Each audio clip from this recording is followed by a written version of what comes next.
Scholarship साठी किंवा कोणत्याही स्पर्धा परीक्षेसाठीचा महत्वाचा घटक गणितामधील लांबी, धारकता आणि वस्तुमान यावर आधारित जी उदाहरणं आपल्याला आलेली असतात ते पूर्ण आपल्याला येण्यासाठी किंवा त्याचे गुण आपल्याला मिळण्यासाठी काही माप किंवा काही एकक, दशमान, परिमाण हे आपल्याला माहित असणं आवश्यक असतं। मग यासाठी काही महत्वाचा भाग मी इथे लिहिलेला आहे फळ्यावर, आपण वाचणार आहोत सगळेजण। सांगा, 1 मीटर म्हणजे 100 सेंटीमीटर, 1 किलोमीटर बरोबर 1000 किलो, 1 फूट म्हणजे 30 सेंटीमीटर, 12 इंच। आता वस्तुमान जेव्हा आपल्याला मोजायचंय त्यावेळेस 1 किलोग्रॅम म्हणजे किती ग्रॅम? 1000 ग्रॅम। 1 तोळा म्हणजे किती ग्रॅम? 10 ग्रॅम। 1 क्विंटल म्हणजे किती किलो? 100 किलो। 1 टन म्हणजे किती किलो? 1000 किलो। 1000 किलो। आणि धारकता मोजण्याचे जे परिमाण आहे ते 1 लिटर म्हणजे किती मिलीलिटर? 1000 मिलीलिटर। आपण पाहिलेले वजन मापाने, मापाने लिटर पाहिले, धारकता मोजली, वजन माप ठेवून आपण हे वस्तुमान सुद्धा मोजलेलं आहे। तांदूळ, साखर, डाळ ही प्रत्यक्ष मोजून पाहिले की नाही? पाहिले। आता पहा, एक कोणतेही एक हे माप जेव्हा माहित असतं ना एकचं, तेव्हा आपल्याला त्यावरून विचारलेल्या पुढे 5 असेल, 6 असेल, 10 असेल, 20 असेल, कितीही अंकाचं किंवा किलो, लिटर, मीटरचं आपल्याला माप काढायला येतं। पण त्यासाठी आपल्याला अगोदर 1 मीटर, 1 फूट, 1 किलो, 1 लिटर याचं परफेक्ट माप माहित असणं आवश्यक आहे। जसं आता आपण उदाहरण पाहू। पहा, आता त्या दशमान परिमाणावर आधारित काही उदाहरणं मी या ठिकाणी लिहिले। पहिलं उदाहरण आपण वाचणार आहात। 7.5 मीटर बरोबर किती सेंटीमीटर? 7.5 मीटर बरोबर किती सेंटीमीटर? हे केव्हा कळेल आपल्याला पटकन? जेव्हा 1 मीटर बरोबर किती सेंटीमीटर हे आपल्याला माहिती असेल त्याच वेळेस आपण 7.5 यालाच काय म्हणतो, 7.5 मीटरचं आपल्याला सेंटीमीटर मध्ये रूपांतर करायला सोपं पडणार।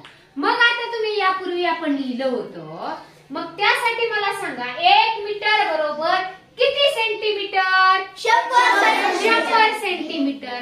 मग 7.5 मीटरचे किती सेंटीमीटर होतील?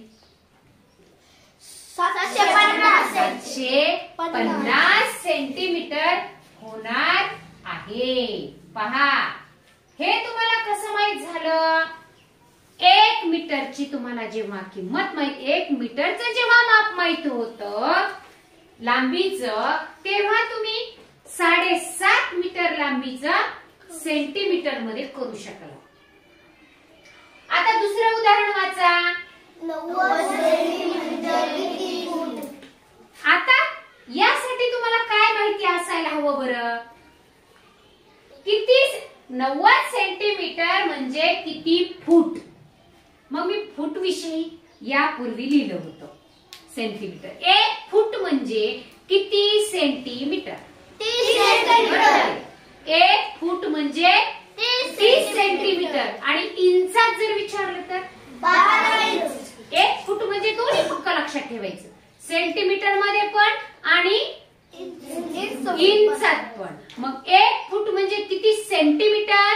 30 सेंटीमीटर। आणि 1 फूट म्हणजे किती इंच? 12 इंच। मग आता याच्यावरून आपल्याला इथं जायचं। आता आपण इकडनं इकडे जाऊयात। इथं जर 1 फूट विचारलं, 1 फुटाचं 30 सेंटीमीटर, मग किती फुटाचं 90 सेंटीमीटर होईल? 30 3 90 म्हणजे 90 सेंटीमीटर म्हणजे किती फूट होणार? मग 3 फूट। किती? 3 फूट। हो, बरोबर आहे। पुढचं उदाहरण वाचूया। एका माकडाची उंची 2 फूट आहे, तर 6 माकडाची उंची सेंटीमीटर मध्ये काढायचं. पहा, हे लक्षात ठेवायचं. दिलंय काय आणि काढायचंय काय, गणिताच्या उदाहरणामध्ये नेहमी हे लक्षात असलं पाहिजे.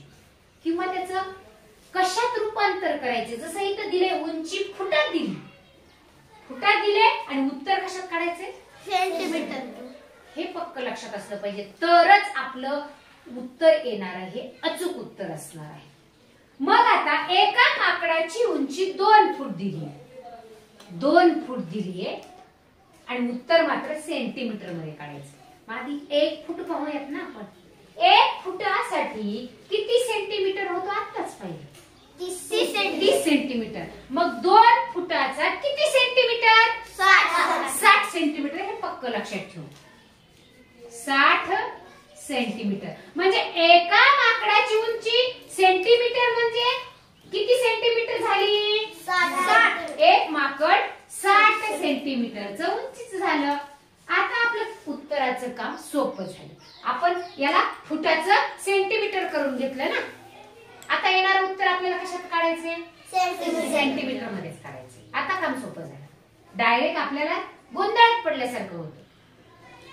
आता आपल्याला किती माकडाची उंची काढायची, 6 माकडांची. 6 माकडाची काढायची.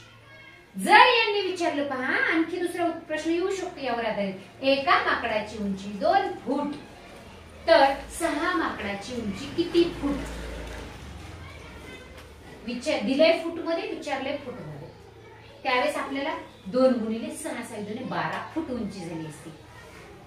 बरोबर आहे का. पण आता दिले प्रश्नात आपल्याला माहिती फुटात दिली, उत्तर सेंटीमीटर मध्ये विचारले. लक्षात येते मी काय म्हणते. हा, तर 2 फूट उंची आहे एका माकडाची. मग 2 फुटाचं रूपांतर आपण सेंटीमीटर मध्ये केलं एका फुटावरून. एका फूट म्हणजे किती सेंटीमीटर, 30 सेंटीमीटर. 2 फुटाचे किती सेंटीमीटर, 60 सेंटीमीटर. मग आता आपण किती सोपं काम झालं. 6 माकडाची उंची किती सेंटीमीटर होईल, 360. एकावरून अनेकाची किंमत काढणे म्हणजे कोणती क्रिया करणे, गुणाकार. मग साधा आणि सरळ उत्तर आहे 60 गुणिले 6, 360 सेंटीमीटर. या 6 माकडाची उंची सेंटीमीटर मध्ये असणार आहे.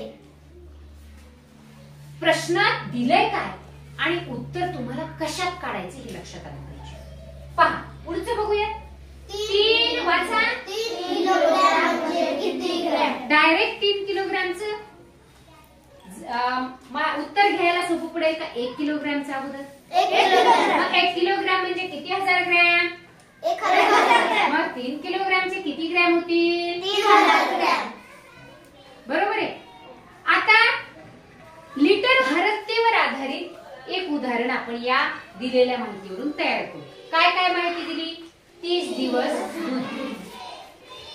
दुधाचा भाव काय आहे, 70 रुपये.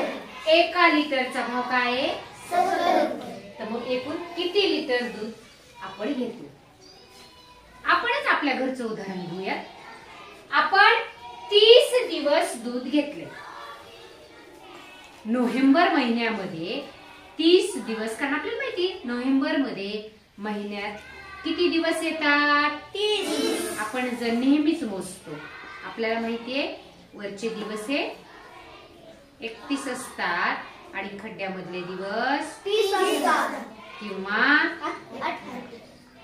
नोव्हेंबर महिना किती दिवसाचा आहे मग, 30. मग आपण पहा 30 दिवस सलग दूध घेतला. उत्तर पटकन कसं येते बघा, नीट लक्ष असल्यावर. 1 लिटर दुधाचा भाव किती, 70 रुपये. मग 30 दिवस दूध घेतले तर आपण एकूण किती लिटर दूध घेतलं. मग काय बरं करावं लागेल, दररोज 1 लिटर दूध, 1 लिटरचा भाव आहे 70 रुपये. काय करावं लागेल, क्रिया सांगा. क्रिया सांगा, उत्तर नका सांगू. गुणाकार. हे आपण दुसरी पासून शिकत आलेलो आहोत, हे आपल्याला माहिती असलं पाहिजे. एका दिवशी 70 रुपयाचं दूध तर 30 दिवस घेतलंय तर आपल्याला गुणाकारच करावा लागेल. तर 70 गुणिले 30 जर केला तर शून्याचा गुणाकार आपल्याला माहिती आहे. दोन्ही शून्य आपण आधी लिहितो आणि 3 ने 7 ला गुणल्यावर किती येणार, 21. म्हणजे आपण किती लिटर दूध घेतलं? 21 लिटर. 21 लिटर दूध आपण किती दिवस घेतलं? 30 दिवस. मग त्यामध्ये तुम्हाला असं येऊ शकतं की त्यात खाडे इतके होते 30 दिवसातले, किंवा आणखी अर्धा लिटर मध्ये जर म्हणलं की तुम्हाला वरचा परत अर्धा लिटर ऍड करून त्या पद्धतीने गणित विचारले काय, उदाहरण विचारले काय, आणि आपल्याला उत्तर कशात काढायचे हे आपल्याला माहिती पाहिजे. बरोबर आहे?